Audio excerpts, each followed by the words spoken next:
राजा दशरथ घर पंच पंडितवा तोरे घर रचगरिया। राजा दशरथ घर पंच पंडितवा तोरे घर रचगरिया। कौने नगरिया से निकली भरतिया। कौने नगरिया काजा। कौने नगरिया से निकली भरतिया। कौने नगरिया काजा। अयोध्या नगरिया से निकली भरतिया। जनकहीपुर काजा। अयोध्या नगरिया से निकली भरतिया। जनकहीपुर काजा। घोड़वा पै बैठे दुल्हन रामा। हथिया पे बैठे दशरथ।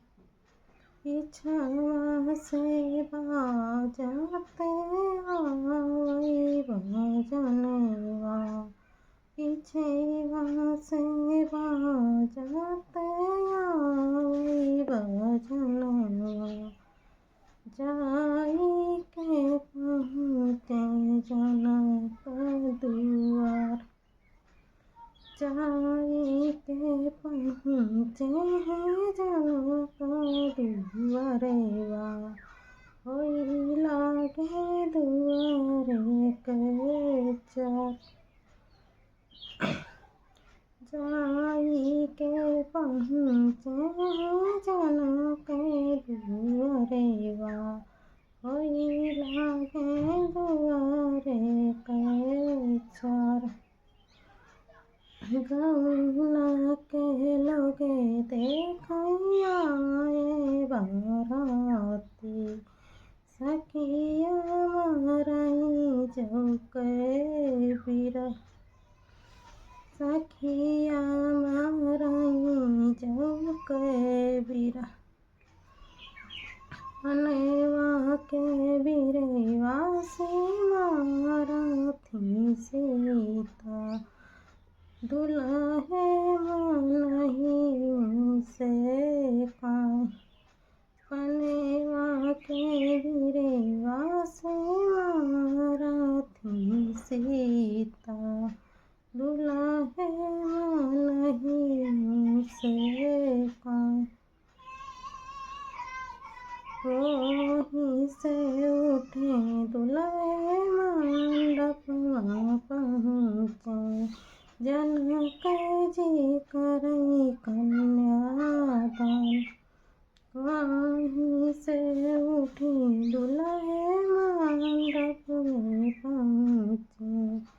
जनक जी करई कन्यादान। आजू तू बेटी पराई होई गइलू। जाओ अपने ससुराल। आजू तू बेटी पराई होई गइलू। जाओ अपने ससुराल। सास ससुर की बेटी बतिया तू मानियो। पलटी दिहु ना जवाब। सास ससुर की बेटी बतिया तू मानियो। पलटी दिहु ना जवाब। है तो बेटी हमर વાસ કરવા લાજ હી રાખ્યું હા